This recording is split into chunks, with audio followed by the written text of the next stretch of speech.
O lume non dá descanso. Os incendios de Ávila, Madrid e Castelló seguen fora de control e hoxe un día decisivo. Os equipos de extinción traballan contra reloxo para tentar controlalos porque mañá chega unha nova vaga de calor que volverá a complicar e moito a situación. Entre os equipos que combaten as lapas hai profesionais galegos, brigadistas da nosa comunidade desprazados a Ávila, Madrid e León. Boas tardes. Eses incendios son tremendamente voraces e son as últimas 24 horas arderon 20.000 hectáreas. O lume avanza favorecido por esas altas temperaturas, por un forte vento e ademais por un terreo que é moi seco. Os primeiros bombeiros galegos que acudiron a axudar están de volta e un novo equipo deulle a remuda. Falamos con eles. O que sí nos chama a atención é a dificultade que temos para extinguilos. Moito vento, temperaturas altas, moitas veces superior por encima dos 30.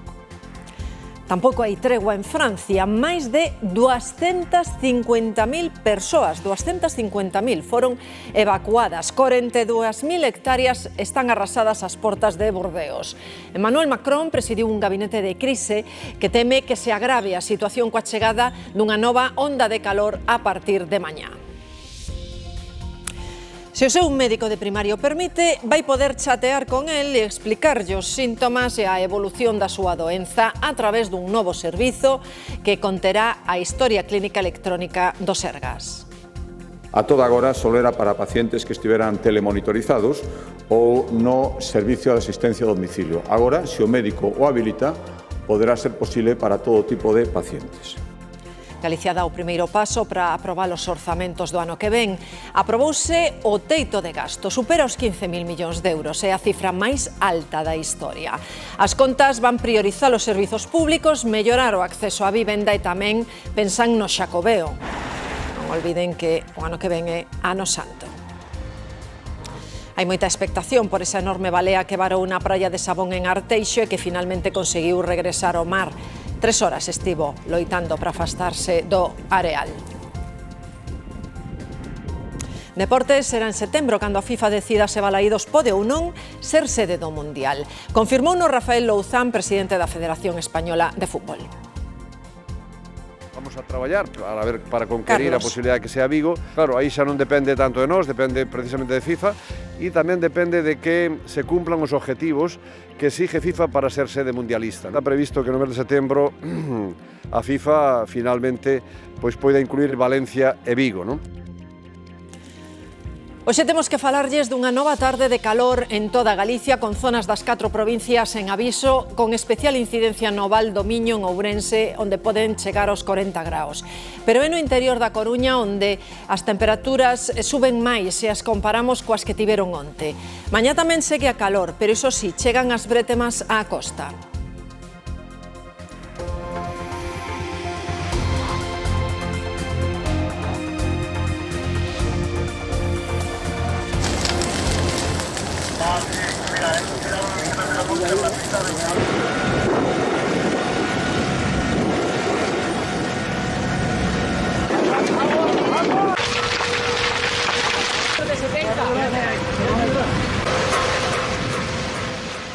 A ver, que lles querería contar eu as imaxes desa situación crítica. Falan por si soas. Hoxe é un día clave para frear as lapas antes de que mañá a calor complique aínda máis a extinción. En Ávila a noite foi difícil polo vento, en Madrid continúa sen estabilizarse e houve un novo desaloxo e en Castelló o lume queimou 7.000 hectáreas. O fume segue estendéndose, afectando ademais a calidade do aire.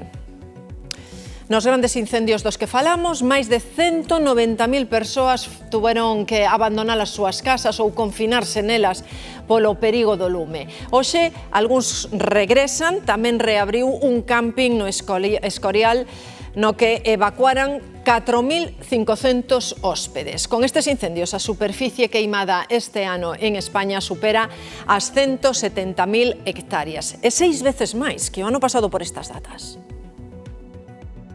Nos chama a atención é a dificultade que temos para extinguilo. O axente ambiental Carlos San Miguel representa a cara do cansanzo dos profesionais que combaten o lume sobre o terreo. Acaba de regresar de León despois de encadenar 3 noites sen dormir.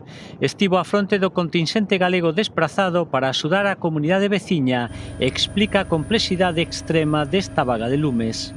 Temperaturas extremas durante moitísimo tempo. A vegetación non está acostumbrada ahora mismo a estas situacións. Detrás de todo sitúa o cambio climático. Isto vai nos facer cambiar un pouco a metodoloxía de extinción de incendios. Temos unha complicación porque o cambio climático fai que os incendios sean máis graves. Pero non só entra en xogo o tempo. Cando se traballa en terreos tan abruptos como os do Bierzo, a coordinación é fundamental e aí xurde outro gran atranco. Temos distintos sistemas de comunicación. Un primeiro obstáculo, a capacidade de poder comunicarse con relativa facilidade, porque é unha zona de orografía tremendamente complicada, e non tiñamos tampouco cobertura de móvil. A axuda galega mantense en León, que arestora conta con 4 incendios activos. A alerta céntrase en Quintela, moi preto de Vega de Valcarce. Alí, o vento racheado obrigou a subir o nivel de perigosidade. Nestes momentos Galicia libra da traxedia, pero Alfonso Rueda di que ningunha comunidade, Gloria, está libre do lume. Sí, por iso Alfonso Rueda lembra que é obrigatorio manter limpos os arredores dos núcleos de poboación. O presidente da Xunta insiste en que ante esta nova xeración de incendios moi explosivos hai que reforzar esas tarefas de limpeza tanto dende as administracións como por parte dos particulares. Son auténticas explosións que se volven incontrolables e todos os expertos das diferentes comunidades autónomas coinciden no mesmo, antes non sucedían e, polo tanto, estas temperaturas tan altas repetidas durante tantos días que non víamos en Galicia hai uns anos e agora se están producindo, influyen. Pedro Sánchez recoñece que estas son horas moi difíciles, pide ter moitísima precaución. Estivo na provincia de Castelló seguindo de cerca os labores de extinción do incendio en concreto que afecta a Val d'Uixó. O vento dificulta os traballos dos equipos de emerxencia. As autoridades creen que o lume foi provocado. Quedan horas difíciles, horas complejas. Vamos a tener un aumento de las temperaturas a partir de pocas horas en los próximos días. La EMET nos va a anunciar una nueva ola de calor en toda la península ibérica y, por tanto, pido comprensión y extremar la prevención y la precaución por parte de todos los ciudadanos y ciudadanas en todo el país. No de Val d'Uixó, en Castelló, que se declarou o sábado e que afecta ao Parque Natural da Serra da Espada, as autoridades aseguran que se conseguiu conter o avance do lume. A pasada noite só se queimaron 700 hectáreas máis para un total de 7.200. El incendio está activo, no, ni está estabilizado ni controlado, sino que sigue activo. Ali traballan 30 medios aéreos e xa hai máis de 16.000 persoas desaloxadas. O lume de Val d'Uixó e o de Ávila e Madrid teñen en común a dificultade que está por o vento para as labores de extinción. Estamos trabajando, tenemos control sobre la emergencia y tenemos los medios, pero también hay que reconocer que vamos despacio porque las circunstancias climatológicas no nos están ayudando. Non axudan hoxe, menos van a axudar din a partir de mañá cando aumente a velocidade do vento. En Madrid falan de escenario complexo con varios puntos delicados. Ao norte do encoro de San Juan, onde traballan para que o lume non chegue á poboación de Valdemaqueda. Tamén para protexer urbanizacións en Villa del Prado e en San Martín de Valdeiglesias.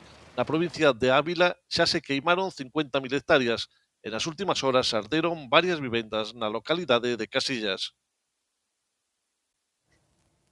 Se alguén sofre especialmente a traxedia do lume son os gandeiros que teñen na terra o seu medio de vida. O traballo da Garda Civil é fundamental. En moitos casos acompañan os gandeiros para que poidan atender os animais. No incendio de Madrid a Vila Toledo son máis de 90.000 as persoas evacuadas ou confinadas no entorno de 46 núcleos de poboación.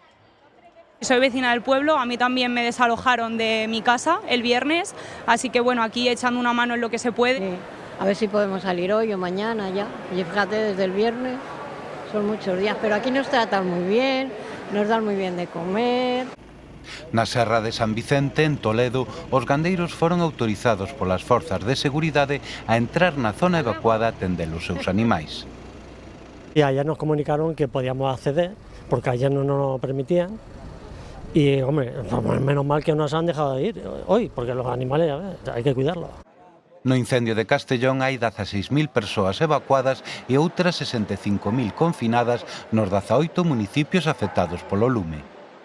Hombre, claro que estamos preocupados y cuando bajábamos para abajo pues daban ganas de llorar ya. Yo se lo dije a ella, digo, cuando vendremos no conoceremos nada ya.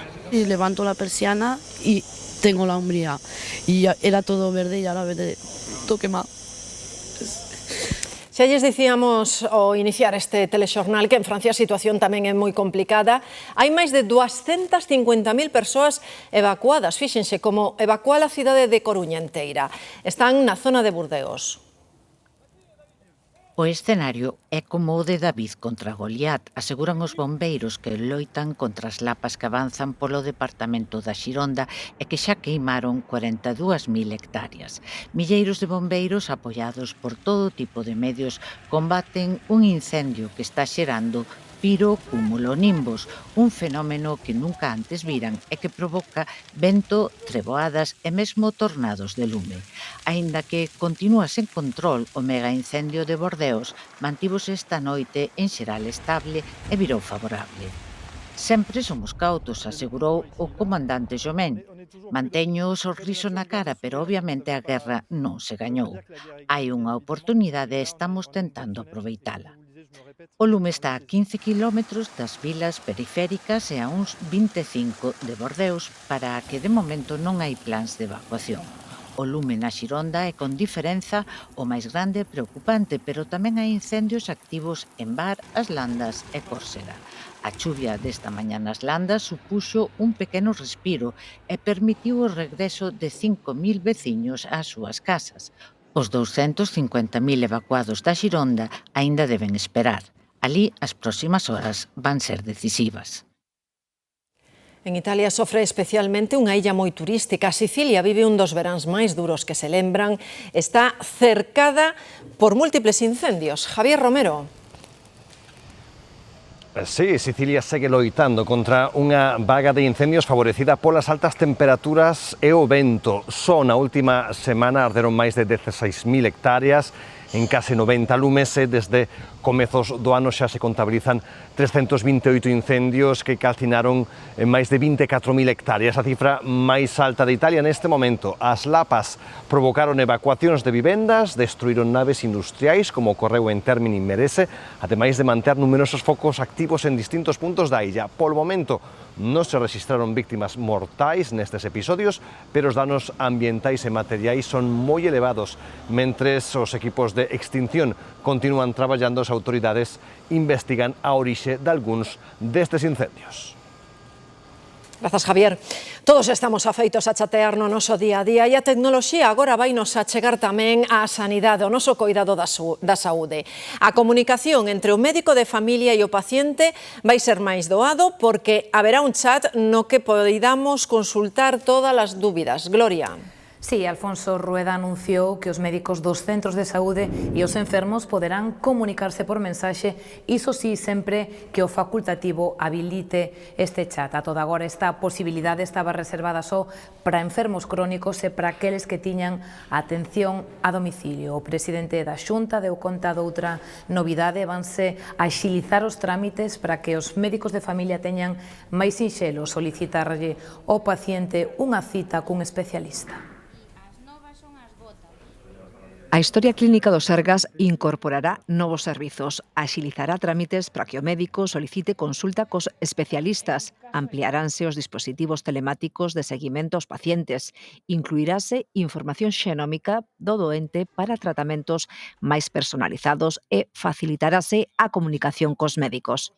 Posibilidade de conversar vía chat co médico de cada paciente, o médico que tenga sanidade asignado na sanidade pública, sempre cando o médico habilite este sistema.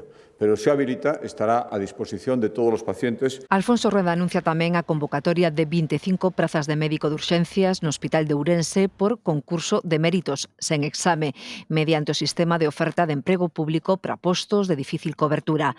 Neste centro, das 50 prazas do servizo de urxencias, a metade están vacantes. Un dos incentivos que se establecerá aos que opten estas plazas se as acaden é que a experiencia laboral durante o tempo que estén cubrindo un posto no Servicio de Urxencias de Ourense, contará o triplo, puntuará o triplo cara a outros procesos selectivos posteriores. A Xunta tamén aprobou unha nova convocatoria de axudas de 12.000 euros anuais pros doentes de ELA.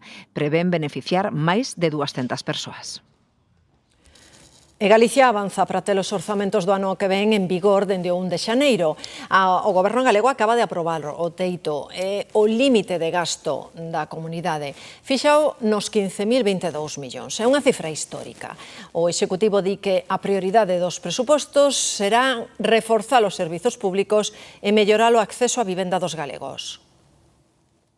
Nos imos seguir a senda que iniciamos hai moito tempo de estabilidade e confianza e para iso temos claro que é fundamental ter orzamentos aprobados cada ano. E con ese obxectivo a Xunta acaba de aprobar o límite de gasto para o 2027 que será un 5,5% máis que este ano, chegando a cifra récord dos 15.022 millóns de euros. Por primeira vez, estes 15.000 millóns de euros vanse acadar con fondos ordinarios, dado que os fondos extraordinarios que incrementaban os orzamentos nestes últimos anos, derivados da pandemia e dos fondos MRR, chegan ao seu fin. Con fondos ordinarios e avanzando na reducción da ratio débeda PIB ata situarse por debaixo do 13%, destaca o Goberno galego que adianta as prioridades pros orzamentos de 2027. Reforzo dos servizos públicos, a transformación do modelo productivo cun aposto polo investimento en innovación e pola mellora da formación para impulsar o crecemento empresarial, a mellora do acceso á vivenda e garantir o mellor xacobeo da historia. Canto ao cadro macroeconómico, a Xunta mellora as previsións de crecemento do PIB para este ano ata o 2,1% e sitúa no 1,9% para o ano que ven e destaca a taxa de paro. A taxa media de paro que prevemos o rematado ano 2027 estará en mínimos casi históricos, por debaixo do 8%. Esa é a nosa previsión, por lo tanto, queremos seguir sendo un exemplo de xestión racional, xestión confiable e xestión rigurosa das contas públicas. O Goberno deixa para setembro a aprobación do decreto de vivenda ao non ser quen de reunir os apoios necesarios para convalidalo no Congreso. O Executivo quería darlle luz verde no Consello de Ministros de mañá, que é o último antes do parón do verán, pero o Ministerio de Vivenda asume que precisa máis tempo para negociar ou non contar co apoio dos socios. Dende as filas populares fan unha dobre lectura dese adiamento no decreto da vivenda, din que demostra que o Executivo non pode gobernar, pero creen ademais que non é malo que se aprace porque consideran que o decreto vai subir os prezos e baixar a oferta de vivendas no mercado. Que por un lado, que un real decreto de políticas equivocadas que siguen en la misma línea, pues nos alegramos de que no se lleve al Consejo de Ministros, porque salen ganando los españoles, evidentemente. Pero en segundo lugar, es la demostración de que no tiene capacidad de gobernar. A actividade política está a piques de facer unha paréntese por vacacións, pero hoxe ainda coñecemos unha nova enquisa de Sigma 2 que leva ao Partido Socialista a marcar o seu solo dende os comicios de 2023. Os socialistas caerían ata o 26% dos votos, deixando polo camiño 1.300.000. Non pasarían de entre os 104-109 deputados. O PP gañaría as eleccións de celebrarse hoxe, quedarían alrededor duns 140 deputados. A terceira forza sería Vox, con entre 58 e 61. Seguelle Sumar, con entre 11 e 12, e o BNG mantería a súa representación no Congreso, mesmo podería cadar un deputado máis. Esa enquisa públicase no día no que a acusación popular pide 13 anos de prisión para Begoña Gómez, muller do presidente do Goberno, por delitos de malversación e tráfico de influencias. Reclaman a comparecencia como testemuña do presidente do Goberno e do ministro de Presidencia, Félix Bolaños. Aínda non comezou ese xuízo a Begoña Gómez, a portavoz do PSOE acaba de dicir que é inocente. Begoña es inocente y lo que se le está haciendo es, pues insisto, una cacería resultado de ser la mujer de quien es, porque es que ya no da más de sí. Seguimos na carreira, estamos posicionados en primeiro lugar, somos a candidatura única de España que se vai a avaliar no próximo ano. A Ribeira Sacra ten que agardar outro ano para que a declaren, se así, Patrimonio da Humanidade. A UNESCO quere que se amplíen e se reformen os informes. Os que ten non os considera suficientes. Na zona son, aínda así, optimistas. Andrea. Sí, Marta, aquí a esperanza non se perde, inda que esta mañá coñecemos que 2/3 dos membros do comité decidiron devolver a proposta antes de aprobala ou rexeitala de xeito definitivo. Iso non significa que se pechen as portas para sempre, pero sí que España deberá mellorar esa proposta para que a Ribeira Sacra consiga ser Patrimonio da Humanidade da UNESCO. Ademais, a Ribeira Sacra viña de recibir un informe negativo por parte do organismo asesor da UNESCO que viña a decir que a paisaxe e tamén o aproveitamento dos recursos da zona non chegan a ese nivel de excelencia que se require para obter este tipo de distinción. Así que polo de agora, aquí na Ribeira Sacra deberán agardar para cumprir ese soño, polo menos de momento.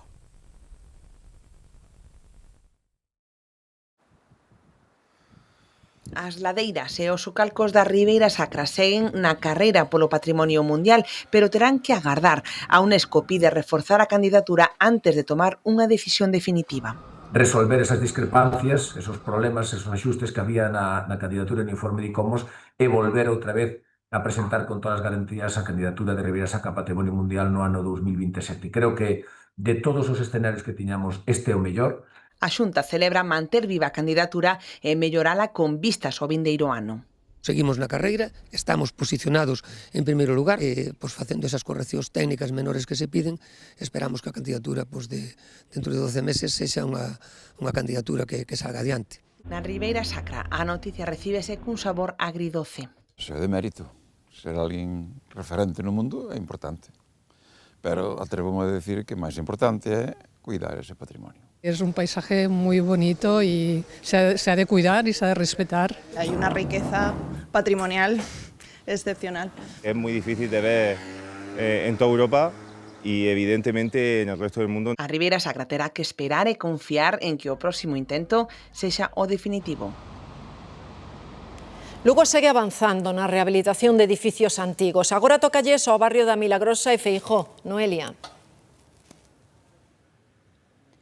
Sí, nestes barrios hai unhas 4.000 vivendas e 1 millar de edificios que foron construídos entre os anos 50 e os 80 e que necesitan dunha rehabilitación.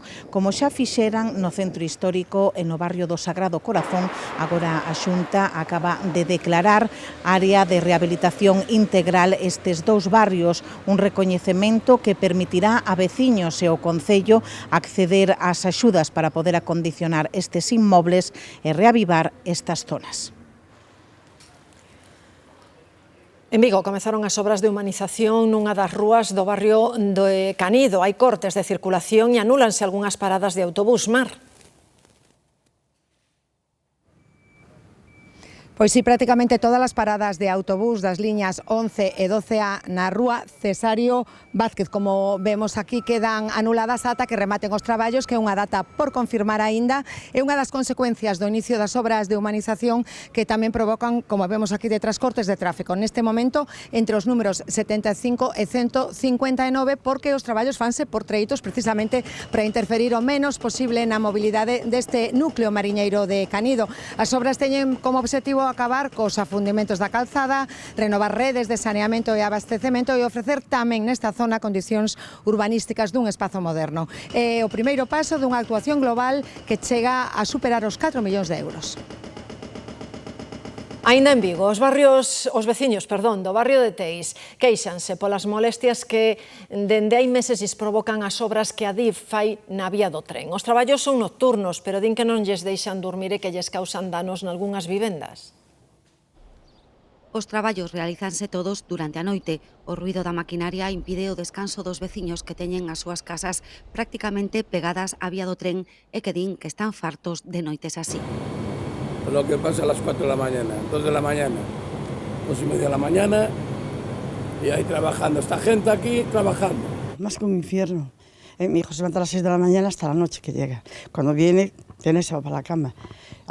Muchas veces a las 12 empiezan, otras veces empiezan a las 2, otras veces a las 3. Son as obras de modernización que a DIF está realizando na vía ferroviaria entre Vigo e Redondela dentro do proxecto de renovación da liña do Miño. Malia as protestas, o administrador de infraestructuras non modifica horarios nin propón solucións. Fixemos unha queixa, o que nos responderon é que, claro, era un problema de tema de mantenimiento e que había que facelo en algunha hora. O problema é aínda peor, xa que as vibracións están a causar danos nas vivendas máis próximas á vía. Me llueve por todas las partes, si está la casa toda raja, está todo aguantándose con hierros. La casa no aguanta, no puede aguantar. A veciñanza exige a DIF que tomen medidas para permitir que poidan dormir nas súas vivendas e que se faga cargo de todos os danos provocados polas obras. Veciños de Carballeda de Avia amosan o seu rexeitamento á proposta de fusionar o concello co de Ribadavia. Fixeron unha protesta ás portas do seu concello na que pedían que se votara esa decisión. O proceso está nunha fase preliminar. De momento non hai nin sequera unha tramitación legal. O BNG cree que a Xunta ten que solicitar máis competencias para camiñar cara á soberanía. Despois de 45 anos que se aprobou o Estatuto de Autonomía de Galiza, existen múltiples e moi importantes competencias que ainda siguen pendentes de transferencia ou de desenvolvemento. A banca gañou 386 millóns no primeiro semestre do ano e case un 10% menos que o anterior porque pagaron máis impostos. Aínda así na entidade falan de cifras moi relevantes con crecemento consolidado e con 77.000 novos clientes. Destacan o financiamento que están dando a empresas e particulares. Aumentou en máis de 10.000 millóns, marcan o mellor semestre da súa historia. Una rentabilidad realmente competitiva del 12,2 y bueno, básicamente fundamentado en crecimiento eficiente del negocio y la muy buena gestión del balance. Este domingo hubo un novo tiroteo masivo nos Estados Unidos, o número 268 no que vai de ano. Neste caso producíase na cidade de Seattle durante a celebración dun festival gastronómico. As primeiras investigacións apuntan a 2 autores, un deles xa está detido, o outro permanece fuxido. Mataron 3 persoas e hai varios feridos ingresados en estado grave.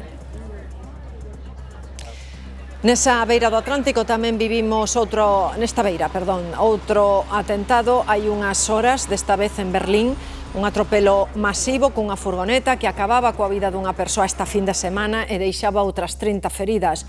Participaban na marcha do orgullo na capital alemá. A policía batía o condutor, un islamista radical de 21 anos. A Fiscalía de Italia incautase fronte á costa de Lisboa dun alixo de 2,5 toneladas de cocaína nunha operación na que colaboran autoridades portuguesas e tamén as españolas. A droga no mercado superaría os 500 millóns de euros. Brais. Pois si, a operación aconteceu en alta mar e altísimas velocidades e resolveuse coa detención de 4 homes de 35 a 41 anos. Son 2 españois, un inglés e un albanés que xa pasaron a disposición judicial. De feito, un deles xa fora identificado previamente polas autoridades portuguesas no eido do narcotráfico. Foran recoller a droga en alta mar nunha lancha rápida para introducila en Europa e foron detectados por medios de vigilancia aérea. Trátase dunha nova operación internacional coordinada entre Italia, España e Portugal que as autoridades consideran un éxito, un duro golpe contra o narco e agora as investigacións continúan. Falamos dunha campaña de publicidade británica que toma, por exemplo, unha localidade española. Desta vez é para pedirlle á industria alimentaria que empregue menos fármacos. A frase que encabeza a petición di: "O teu polo leva máis drogas ca unha rapaza nunha despedida de solteira de Ibiza". É unha polémica campaña que loce no metro de Londres e que xa acendeu as alarmas na sociedade balear. A manifestación en Palma de Mallorca contra a saturación turística da illa remata con cargas policiais. As cargas policiais producíronse pola noite, xa rematada a manifestación e en resposta ao lanzamento de algún obxecto. Segundo varias testemunhas, os axentes tamén cargaron contra aqueles que gravaban co móvil a súa actuación. Hai un detido e unha dúcia de feridos, entre eles un fotógrafo que recibiu un golpe na cabeza por parte dun policía. Antes pola tarde, 25.000 persoas manifestábanse por terceiro ano consecutivo polas rúas de Palma de Mallorca contra a masificación turística da illa. Os manifestantes poñen o acento na saturación dos servizos públicos, os danos ambientais e a falta de vivenda para os residentes desprazada polos alugueiros para turistas. Volem que hi hagi vivendes per a residents, perquè a Mallorca és per als mallorquins I els turistes poden venir, sí, però sempre que respectin la nostra cultura i la nostra llengua. Que se'n vagin e que mos deixin a nosaltres tranquils. O ano pasado o arquipélago recibiu 19 millóns de turistas. Este ano esperan superar todas as previsións. O Concello de Barreiros di que non pode facer nada para evitar a orde de demolición de 6 chalés. Ditou a xustiza despois de 20 anos de preitos. Os propietarios xa teñen nas súas mans as notificacións para que abandonen as vivendas. Os chalés foron construídos no boom inmobiliario co permiso do Concello de daquela. Anos despois, a Xunta presentou denuncia e a Xustiza declarou que as construcións eran ilegais. Despois de 20 anos de preitos, unha orde xudicial obriga a demolición. Os veciños levan tempo insistindo. Se o Concello de Barreiros aproba un plan urbanístico, os chalés aínda poden legalizarse. Si sale un plan, unha aprobación do plan inicial, ao día seguinte podese solicitar unha paralización porque estas fincas son legalizables. Pero eso é unha cuestión política e depende de que os políticos o queiran facer, en este caso, ou non saben, ou non poden, ou unha mezcla das dúas cousas. Ou non queren. A alcaldesa afirma que a propia xustiza ditaminou que non hai forma de legalizar os chalés, aínda aprobando normas urbanísticas novas. O Concello e eu, como alcaldesa, teño un requerimento expreso da xustiza que cumplir, baixo amenaza tamén expresa de que se non o fago incurro en delito de desobediencia. O que nos están pedindo agora mesmo é que cometamos un delito. Estánme pedindo que delinca. E digo claramente, neste goberno municipal non hai delincuentes. No caso de non legalizarse, os veciños piden que o Concello lles pague uns 500.000 euros por cada chalé. O Goberno vai investir 10 millóns para financiar novos espazos seguros fronte á calor extrema. Son os coñecidos como refuxios climáticos. Hai máis de 1000 en toda España, moitos en edificios da propia administración e van a estar dispoñibles para os cidadáns todos os veráns, entre o 15 de maio e o 30 de setembro. Todo un ejemplo, el que la Administración General del Estado se aplique en primera persona abriendo sus puertas, sus instalaciones, para que sean refugios climáticos de aquellas personas que así lo necesiten. Para garantizar que la edad, los recursos económicos, la falta de zonas verdes, como antes se ha referido, pues no sean una barrera frente a esa emergencia climática. Pois o primeiro refuxio climático de Galicia está en Ourense, permitirá baixar a temperatura varios graus. Alberto. O obxectivo é reducir en 3 graus a temperatura en superficie nesta avenida Otero Pedrallo de Ourense. Hai xornadas no verán onde se alcanzan os 40 dadas as condicións orográficas da zona. Para este primeiro refuxio climático de Galicia destina a Consellería de Medio Ambiente e Cambio Climático 450.000 euros na instalación de novas xardineiras e a vegetación natural para os illotes e as medianas da propia avenida e a creación de máis zonas de sombra, non só ca plantación de árbores. Moi necesario o refuxio climático para días como hoxe, onde alcanzaremos os 38 graus. Pois hoxe van facer falta eses refuxios climáticos porque Ourense é precisamente un dos sitios nos que está activada a alerta laranxa por temperaturas máximas. Non é o único punto de Galicia, ademais está na Conca do Miño, hai unha alerta no interior da Coruña. Si, a Xunta activou para hoxe unha alerta de nivel amarelo que afecta a gran parte de Galicia, como aquí no interior da provincia da Coruña, así como no suroeste desta provincia, pero tamén na zona do Miño, en Pontevedra, nas Rías Baixas, no sur de Lugo e no noroeste de Ourense. Nestas zonas as temperaturas poderán chegar ata os 36 graus. Con todo, a zona máis afectada será a do Miño en Ourense, onde os termómetros poderán acadar ata os 39 graus. Con estas altas temperaturas compre extremar as precaucións e seguir as recomendacións habituais ante estas vagas de calor. As temperaturas dispáranse e obrigan a declarar a alerta laranxa en áreas de Ourense situadas ao carón do Miño e amarela en concellos das outras 3 provincias.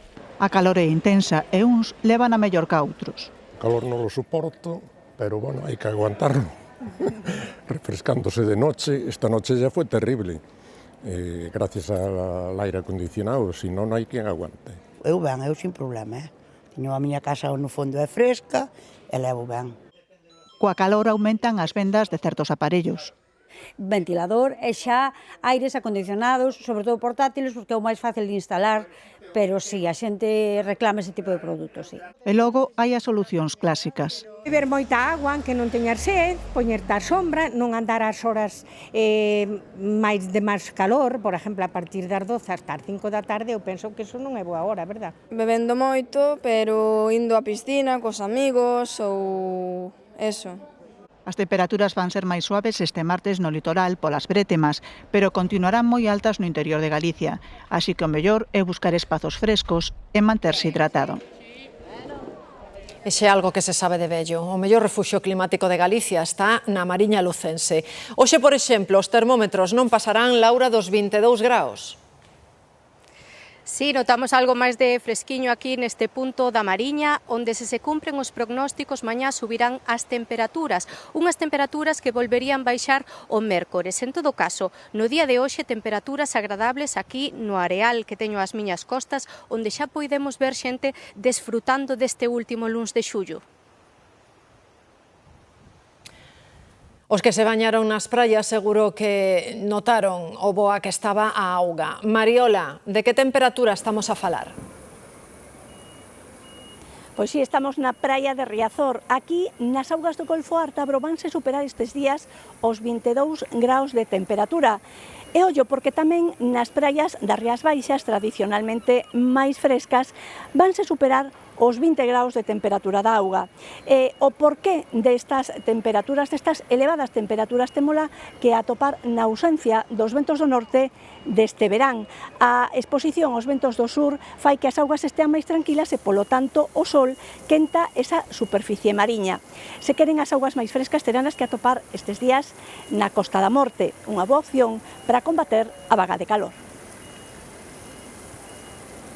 E os que visiten as cías xa poden bañarse tranquilos, as augas volven ser aptas. As últimas analíticas deron resultado negativo en contaminación microbiolóxica. As praias de Rodas e Figueiras recuperan a normalidade. Xuntarse para botar unha partida ou un conto, por exemplo. A Cruz Vermella recupera esa filosofía das cantinas das aldeas a través da súa cantina móvil. Percorre a zona do rural para que os nosos maiores se sintan menos sós. Algo tan sinxelo como sentar arredor da mesa cunha taza de café e boa conversa. Nos falta dun sitio para nos xuntar os veciños, xa pouco sai. Ter compañía e selo, xogar unha partida e botar unhas risas. Que leva toda, yo que non leva nada. Din que é moi sano rir, Pois me río sempre. Tamén hai tempo para exercitar a memoria, a atención ou a capacidade de reacción. Pois traballo moito a nivel cognitivo para facer exercicios onde traballen a memoria, onde a atención, onde estén tamén entretenidos, sabes? Son xogos ao mellor típicos, pero eles están traballando moitas cousas sin darse conta. Esta cantina móvil está pensada para combater a soidade no rural.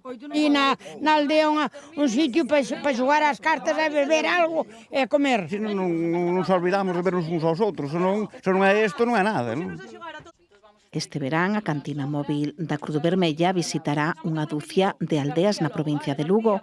Poñela en ruta require dun traballo previo moi laborioso e non sería posible sen a colaboración das asociacións de veciños.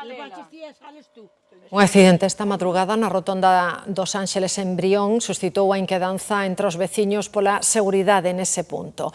A zona ten moitísimo tráfico. Din que moitos usuarios non respectan os límites de velocidade. Para os peóns hai un risco engadido, que é que lles falta visibilidade nun dos pasos que hai habilitados. A imaxe deste coche sinistrado na redonda dos Ángeles en Brión suscitaba a curiosidade de peóns e condutores esta mañá. O accidente produciuse de madrugada. O condutor, un mozo portugués, relatábanos esta mañá que o accidente se debeu a un descoido. Eu estava vindo de lá para cá e já havia tomado algo também, uma ou duas cervejas por aí, e me chamaram pelo móvel e eu contestei e esqueci de mirar o que estava em frente e ia para aquele coche e bati o coche em porta. O mozo non precisou asistencia sanitaria, deu positivo no control de alcolemia. Para poder restablecer o tráfico, os equipos de emerxencias apartaron o coche e deixarono no medio da redonda á espera do guindastre. Pero o sinistro abriu o debate sobre a inseguridade viaria na zona polas imprudencias dos conductores. No respeta absolutamente nada. Aquí marca 50 e incluso los autobuses de línea te bajan a 80. E ademais pasan a moita velocidade, moitísima. Tamén denuncian a escasa visibilidade deste paso de peóns e o risco que supón. Bueno, é que este paso foi un crimen poñelo aí. Que é unha curva de 45 grados e non, se un coche entra un poquinho aquí, 30 ou 40 km por hora, pois é que te pilla moi cerca. 3 mulleres foron acoiteladas en plena rúa no centro de París. As vítimas teñen entre 19 e 36 anos. O atacante detivo un policía fora de servizo que estaba nesa zona. O ministro do Interior francés confirmou que a vida das mulleres non corre perigo a pesar de que están feridas de gravidade. Está claro que a calor marca o ritmo deste primeiro día da semana, fíxense senón, as zonas en aviso chama a atención evidentemente ese de nivel laranxa, nos concellos que molla o millo o seu paso por Ourense, fíxense que podemos chegar aos 39 graus, pero desta hora as temperaturas máis elevadas témolas na costa de Pontevedra, onde tamén estamos en aviso xa Pontevedra, o punto coa temperatura máis alta, 37 graus desta hora. Agárdanos unha tarde de moita calor e se queren, despois de Carlos e a información deportiva, falamos de como se presentan os próximos días. Marchamos cun refrescante menú para combater a calor pros animais. Deseñaron os nutricionistas dun parque chinés tendo en conta os hábitos de cada especie. Son xeados de froita, verduras frías, sorbetes de froitas destinados a pandas e machapes que, vendo as imaxes, semella que lles gustaron, sobre todo os mapaches.